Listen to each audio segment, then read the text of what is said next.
Hi guys, magandang araw. Samahan niyo ako manguha ng gabi kaming mama. Nagkuha kami ng gabi para ulamin namin kasi wala kaming ibang mahanap na gulay kundi ito lang. Ayan. Ayan guys, ito na yung gabi guys. Oh, ang dami. Hanap po si mama ng malalaking gabi guys. Ayun yung kunin yung mga maliliit. Yung malalaki na. Oh, ayan. Ganyan lang yan kalaki guys kasi bata pa yan. Oh. Masarap tong gabi nito guys. Pati dahon na batang dahon pwede nating gulayin. Ayun. Naghanap pa si mama. Kasi siya lang ang nagkuha ng gabi. Oh.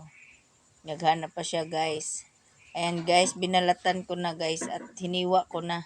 Huwag nyo akong gayahin guys, nasa kamay ko lang yan hiniwa. Baka hindi kayo sanay, delikado sa kamay nyo.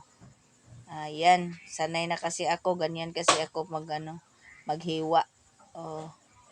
Ayan guys, masarap yung gabi na yan guys.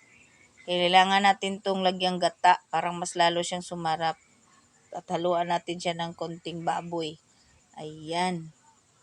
Wow, masarap to guys. Subukan yung maggulay ng ganito guys. Yung tawag dito sa amin guys, dalagang bukid, tong gabi ba? Tawag dito sa iba, dalagang bukid. Ayan guys, may isang buko tayo. Yan. Yan ang kakayurin natin parang panggata. Yan. Ang daming bula. Ang tawag dyan sa Tagalog guys. Kasi dito sa Bisaya, bula. Bisaya kasi ako guys. Kaya pasensya na kayo sa Tagalog ko guys. Hindi masyadong marunong. Ayan guys, ayan, lata na. Yan, nilunod ko na. O, lambot na yan guys. Yung lata, lambot na yan. Lambot na yung gabi na yan guys. Nilunod ko na yung pinuhos ko na yung gata. Wow. At tinimplahan ko na to guys. Ayan guys. Malapit nang maluto guys. Oh. Wow, luto na siya guys. Ayan.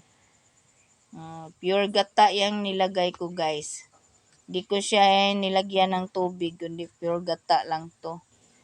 Ayan. Kaya konti lang yung sabaw niya. Wow, yummy yummy guys. Kain guys. Oh, to luto na guys. Tingnan nyo. Oh, tikman natin anong lasa. Yan, luto na. Thank you for watching guys. Please subscribe, like, comment, and share. God bless. Bye-bye.